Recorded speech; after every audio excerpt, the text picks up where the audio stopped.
When talking about the economy, there is no denying two popular economic models in the world: conventional economy and Islamic economy. There is a significant difference between these two types of economies. Both have different paradigms and it isn't easy to reach an agreement. Conventional economy aims to build the structure of social life but focuses only on material aspects. In contrast to the Islamic economy, which aims to build society life and able to accommodate human needs in the world and the hereafter. Allah have said in Surah Al-Ma'idah verse 120, "To Allah belongs the kingdom of the heavens and the earth and everything within, and He is most capable of everything." From this ayah, we can see that the ownership of the heavens and the earth and of all, indeed, the entire world, it belongs to Allah subhanahu wa ta'ala, the Almighty God. Man is the caliph on earth and therefore they enjoy certain usufruct privilege with respect to certain things that have been created for man's benefit. However, Allah is the true owner of these things while man keeps these things as a trustee.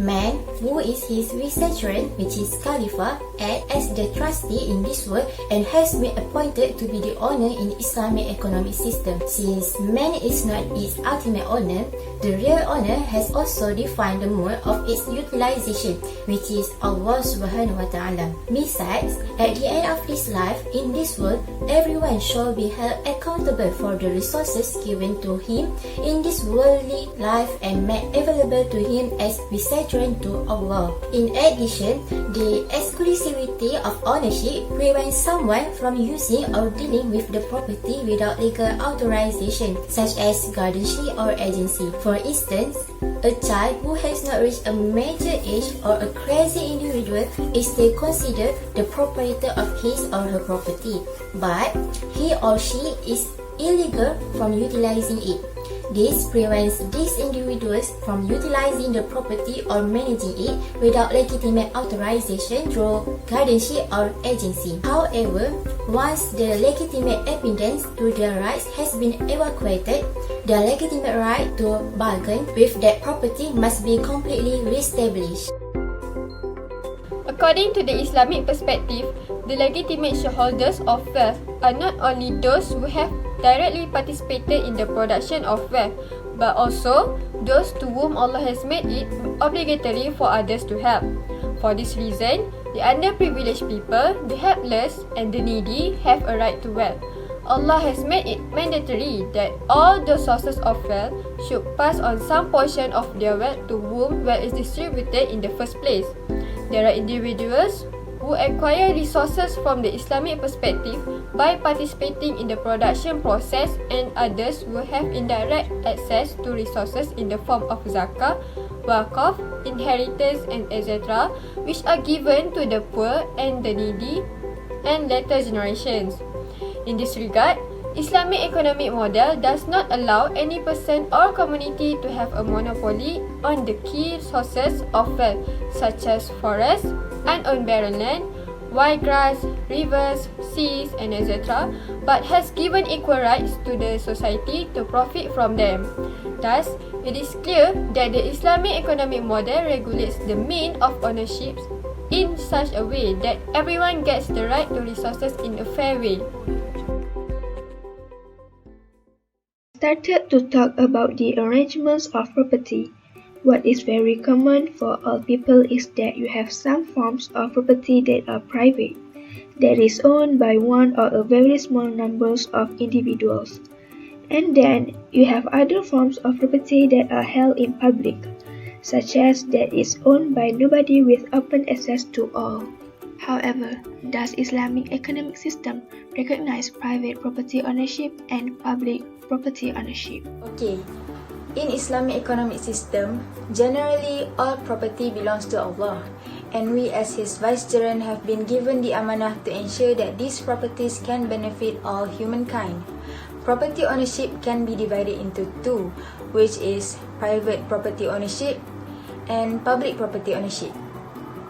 To answer this question, it is clear that Islam recognizes both private and public ownership. In private ownership, the properties are excludable for others, which means only the owner of the property has the full right. It is frivolous in the context to own such property, meaning competition is present when we want to obtain such property. Meanwhile, for public ownership, it is the contrast of private ownership. It is non-excludable, everyone has access to it and no one is excluded. For example, when we have access to a playground, it does not give us the right to exclude others enjoying in the same playground. Everyone has access to public property and it is not rivalrous, and the purpose is to benefit more in society.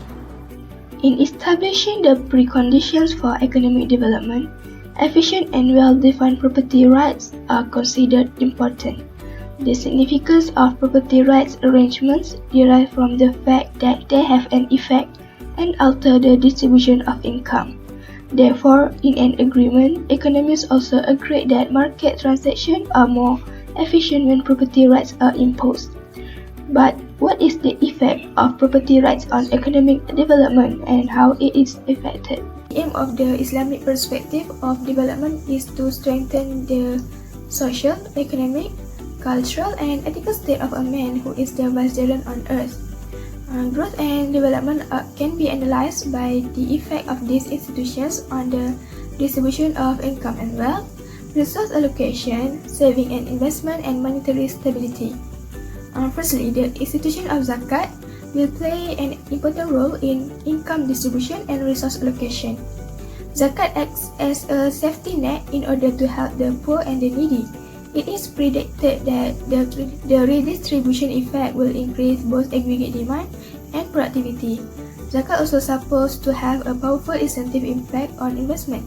The stimulus impact of the zakat, along with the prohibition of interest, is expected to reduce the preventive demand for money and increase investment. Furthermore, market institutions such as Islamic banks can make functional contribution to growth and development. The Islamic banks should utilize their profit and loss schemes to fund high-yielding sectors such as agriculture and small-scale industries. Moreover, monetary institutions would have an effect on growth and development through price stability. An autonomous central bank will control the government financial transaction, issue and preserve the value of the currency, and maintain the public trust in the payment system.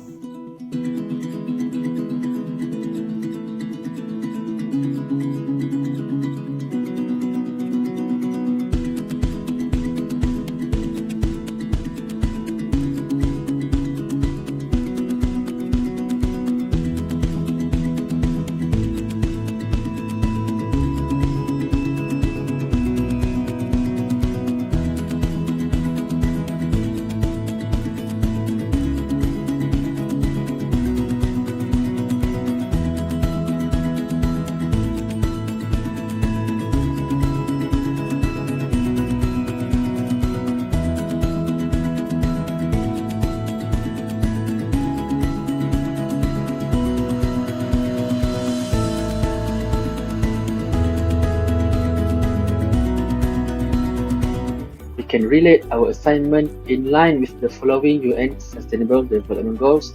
Number 1, to end poverty. And number 4, quality education. As we all know, zakat is one of the financial resources for an Islamic country to improve its society's economy. Usually, the payer of zakat is someone who has a stable income to share their rezeki with the less fortunate people, known as the receiver of zakat. Therefore, can reduce more or less the burden and problems borne by them, and at the same time, attaining Sustainable Development Goal number 1. As for the 4th Sustainable Development Goal, there are mosque-based schools that effectively channel zakat funds for basic religious and secular education. Efficient management and administration of the zakat funds would contribute to an increase in the benefits of improvising institutions to achieve synergistic results and at the same time attaining quality education for sustainable development. In conclusion, Allah is the true owner of this universe and human beings are the only trustees who have the right to use and hand over their property to others in the manner that predetermined by Allah.